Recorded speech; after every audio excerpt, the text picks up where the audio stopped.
Thermoform mold manufacturing is the process of designing and producing the molds used in thermoforming. While thermoforming forms the plastic sheet, the mold itself determines the final shape, wall thickness, surface finish, and dimensional accuracy of the part. In other words, even though the plastic is softened and shaped by heat and pressure, it's the mold that ultimately controls quality and performance.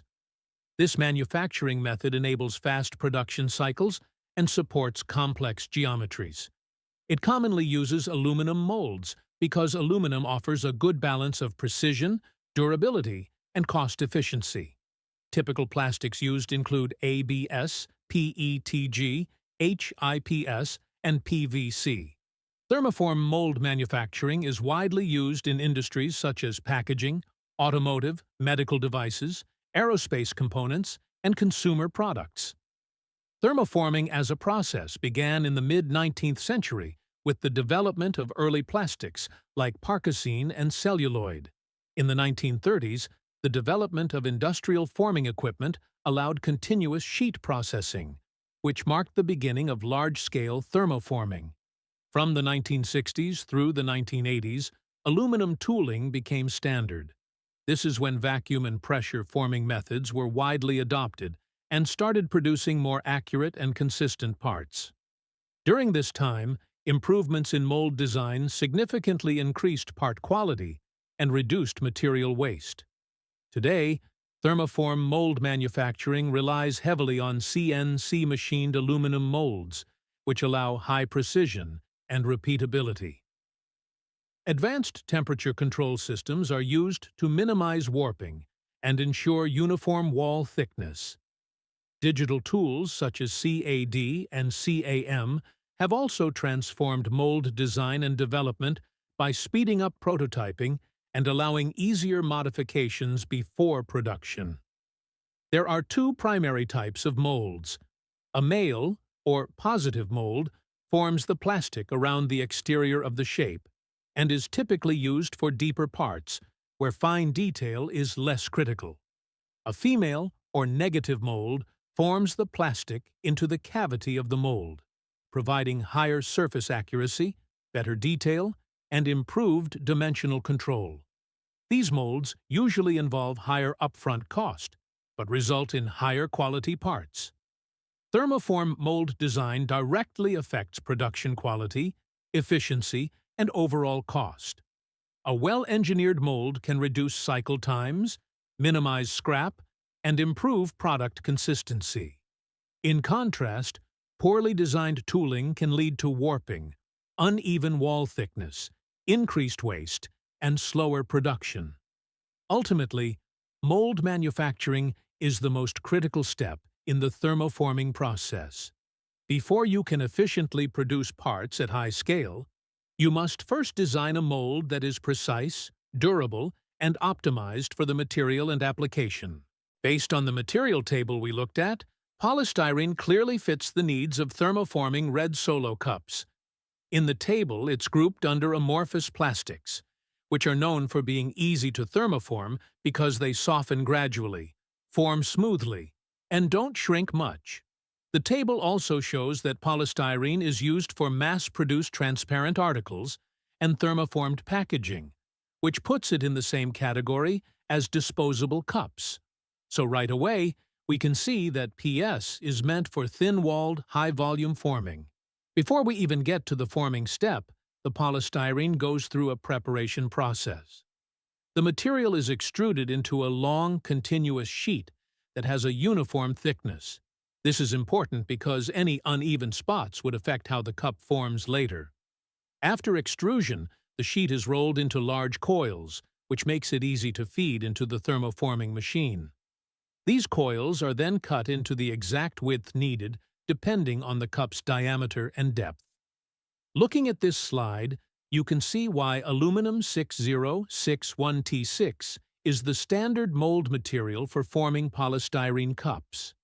Since PS forms at a relatively low temperature, only about 90 to 100 degrees Celsius, the mold needs to heat up and cool down very quickly to keep the production cycle fast. Aluminum is perfect for this because it has very high thermal conductivity, which means it transfers heat in and out much faster than tool steels. It's also lightweight, easy to machine, and cheaper to produce compared to steel molds. All of those factors are why aluminum molds are widely used in thermoforming. When you're making thousands of cups per hour, the material of the mold directly affects cycle time, surface finish, and overall efficiency. And aluminum 6061T6 checks every box. Based on everything we discovered, from polystyrene's low forming temperature and amorphous behavior to the high thermal conductivity of aluminum, it's clear why this material and mold combination is used for red solo cups. Polystyrene heats up quickly, stretches evenly without tearing, and cools almost instantly, exactly as the table showed for amorphous plastics.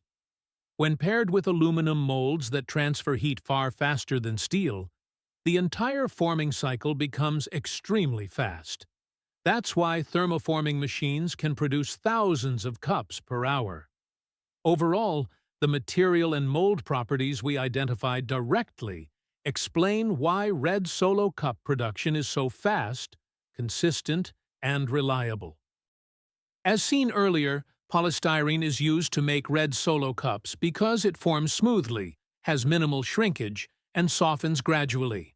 After learning about the material used to make the red solo cups, aluminum is used as the thermoforming mold for the cups due to its high thermal conductivity, ease of manufacturing, and cheap material costs.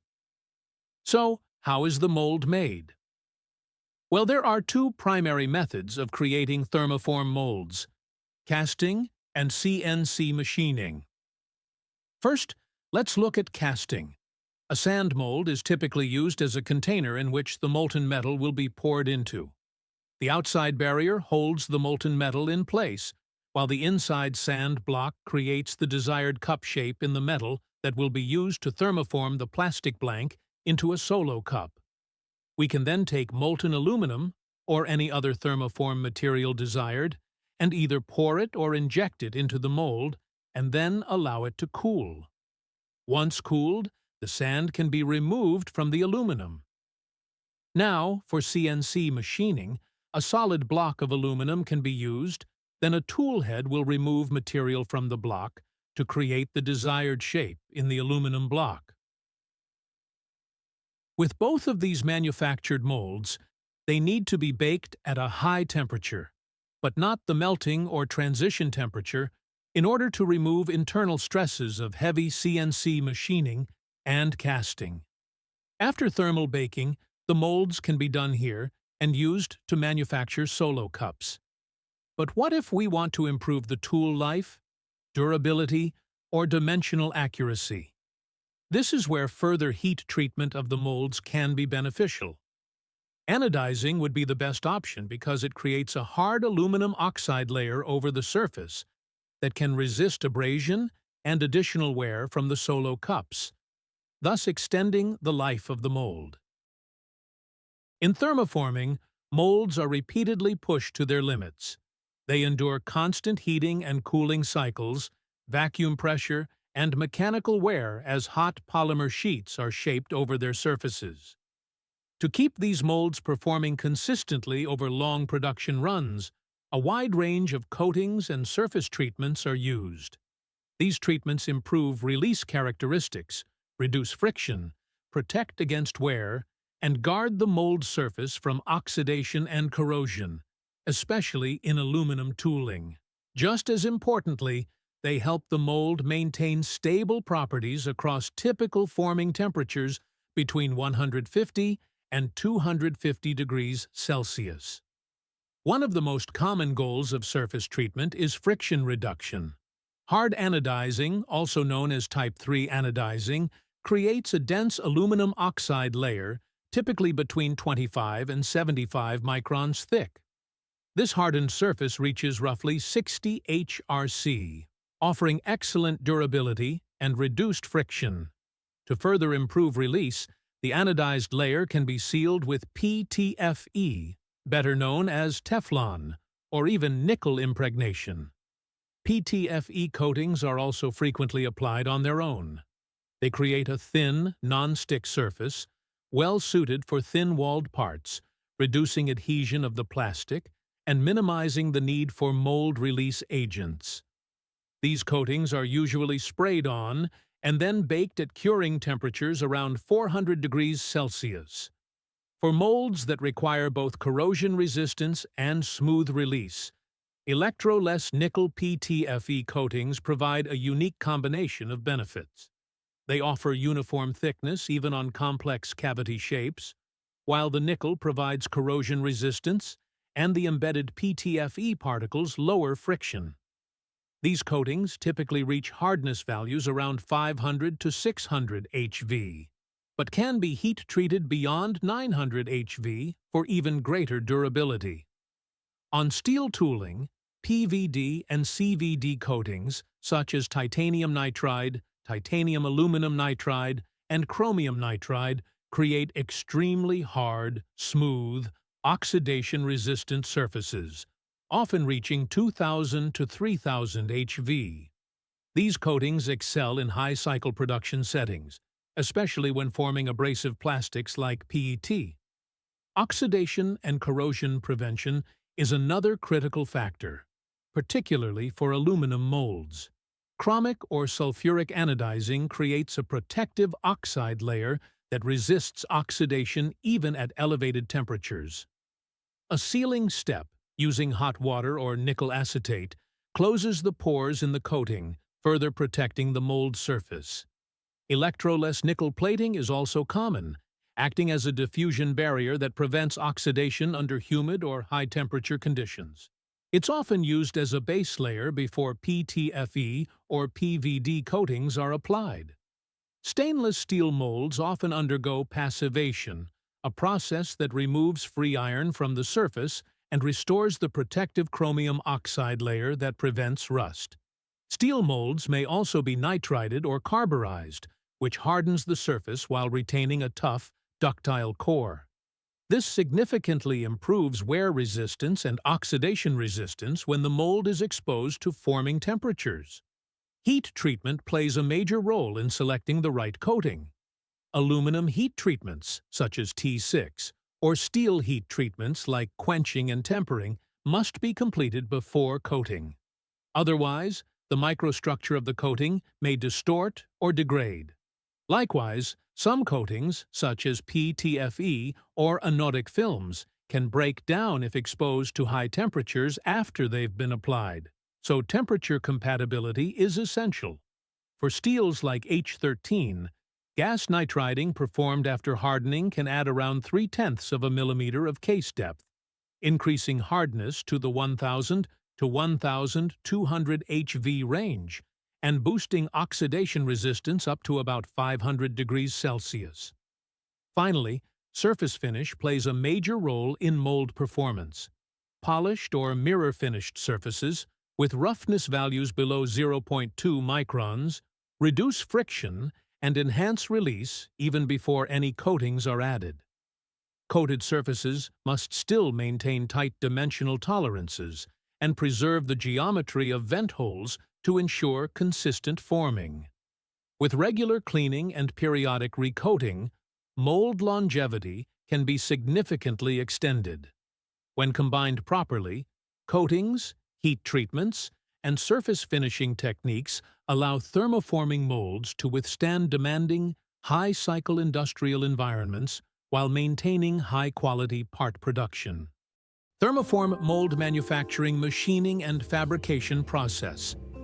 The process begins in CAD software, e.g., SolidWorks, Fusion 360. CAD, or computer-aided design, allows us to build a 3D digital model of the mold. CAD modeling allows engineers to create a precise mold that mirrors the exact geometry of the final product. This ensures the thermoformed plastic will form accurately, capturing all required shapes, contours, and dimensions. Engineers must consider draft angles to allow part removal, material shrinkage as the plastic cools, and wall thickness variation when stretching occurs. This is the digital planning stage where we solve problems before cutting any material. The model is then transferred into CAM software, or computer-aided manufacturing, for toolpath creation. Toolpath creation using CNC machining of the mold. CNC milling machines carve the mold's surfaces, contours, and details. The mold is made from aluminum for good heat conduction. Roughing passes remove bulk material, followed by finishing passes. Surface finish is refined to ensure the final plastic part has a smooth exterior. Precision machining ensures tight tolerances and repeatability. This is where the digital design becomes a real tool. Vacuum hole drilling. Small vacuum holes, roughly 0.4 millimeters in diameter, are drilled into the mold surface. The holes are small enough to prevent any visible surface marks. These holes allow trapped air to escape during forming. The vacuum ensures the heated sheet is pulled tightly against the mold. Forming station setup. A plastic sheet is extracted, then heated in an oven at 200 degrees Celsius to make the film malleable or flexible. The mold is now installed into a thermoforming press. The sheet is lowered onto the mold and vacuum applied. A cooling station sprays water to quickly cool the part to keep its shape. This setup repeats continuously for mass production. Finishing operations. After forming, parts may require edge trimming, die cutting, and CNC trimming for higher precision. These steps remove excess material and create clean, uniform edges. Finished parts are inspected before packaging or assembly. Quality control ensures the part meets dimensional and visual standards. Inspectors check for wall thickness uniformity, surface finish defects, proper vacuum form, and geometry. If the temperature or mold surface changes, so does the part. Industry applications. Thermoforming creates lightweight, durable parts used in automotive, packaging, medical, and consumer goods industries. The process is valued for low cost, scalability, and lightweight parts. This process shows up everywhere, from your car interior to your lunch packaging.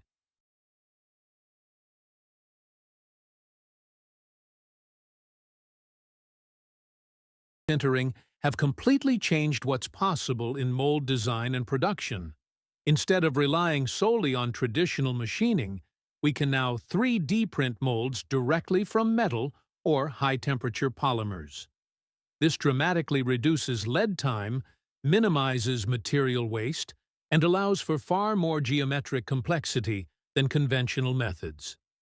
This complexity opens the door for more functional mold surfaces, better airflow control, integrated cooling channels, and shapes that simply couldn't be made through subtractive machining. As a result, thermoforming can now support a wider range of products and applications than ever before. The examples shown here highlight how hybrid molds or prototype molds can be produced quickly using printed inserts mounted inside metal frames. This approach keeps the durability where it's needed, while still benefiting from fast, lightweight, cost-efficient additive materials.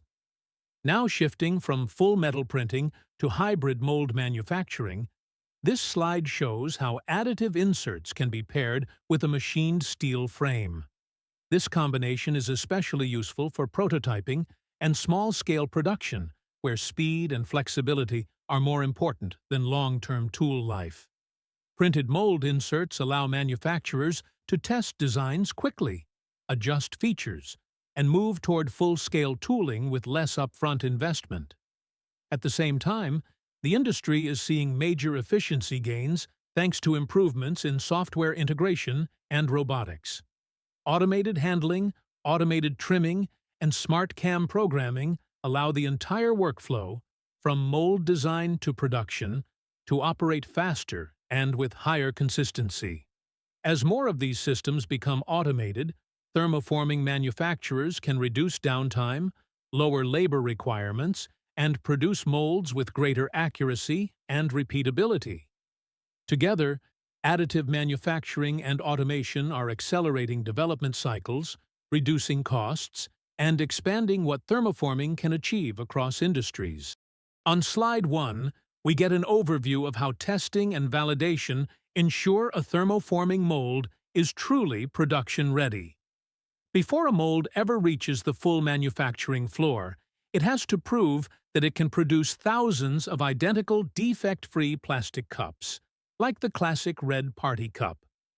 The purpose of this validation process is to confirm the mold maintains its integrity after machining, heat treatment, and coating.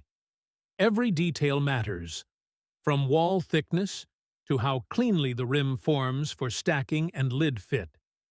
The key focus areas are dimensional accuracy, thermal performance, and vacuum integrity. That means checking if every contour and diameter matches the 3D model, ensuring the mold can withstand repeated heating cycles without distortion, and verifying that the vacuum system can pull the plastic sheet down smoothly into every cavity. The process flow starts with prototype runs, then sample production, followed by detailed inspections. Engineers make iterative adjustments based on the results, eventually moving into full validation, often following ISO-compliant quality management systems.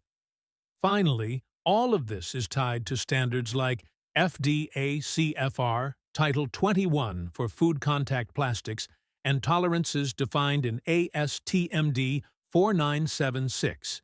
These ensure every cup that comes out of the mold is safe, consistent, and within precise dimensional limits. Slide 2 gets deeper into dimensional verification, the precise measurements that confirm every mold cavity matches the design. Dimensional testing starts with tools like 3D coordinate measuring machines, which scan both the mold and the finished cups to create high-accuracy digital models. Pin gauges are used to check vacuum ports and hole diameters, while calipers and micrometers measure things like rim width and depth. Optical comparators help visualize surface profiles and wall thickness uniformity. Key metrics for cups include rim diameter tolerances between 5 and 10 thousandths of an inch, which is crucial for proper stacking and lid fit. Wall thickness variation typically stays within 1 to 3 hundredths, ensuring the cup doesn't warp or collapse. Overall mold tolerances must remain within about 1,000th per inch, especially for molds larger than a foot. For validation, manufacturers run 10 to 50 sample cycles and measure every critical feature. Statistical process control is used to track capability, with CPK values above 1.33 confirming the mold produces consistent parts. Surface roughness testing validates the coating finish, keeping it under 32 microinches for smooth part release. Slide 3 covers thermal and vacuum integrity testing, two of the most important aspects of thermoforming molds. Thermal testing involves heating the mold to operating temperatures between 300 and 400 degrees Fahrenheit, which is typical for PET cup production. Thermocouples monitor temperature uniformity within plus or minus 5 degrees. During cycle testing, the mold may run over 100 production cycles to check for warping or distortion, keeping deviations under 5 thousandths of an inch. Accelerated aging tests make sure the coating resists oxidation over time. Vacuum tests confirm that the suction system can form cups cleanly. The mold is pressurized to around 28 inches of mercury to detect leaks, using tools like helium sniffers to pinpoint porosity in the aluminum. Pull-down validation looks for webbing or bridging, signs that vacuum isn't strong enough to pull the heated plastic into the smallest details. Flow rate checks ensure the mold can reach full vacuum in under 2 seconds, which is crucial for high-speed cup machines. Finally, overall validation combines mold qualification runs with installation, operational, and performance qualification steps. When everything passes, defect rates can drop by 20 to 30%, and production yields reach up to 99%.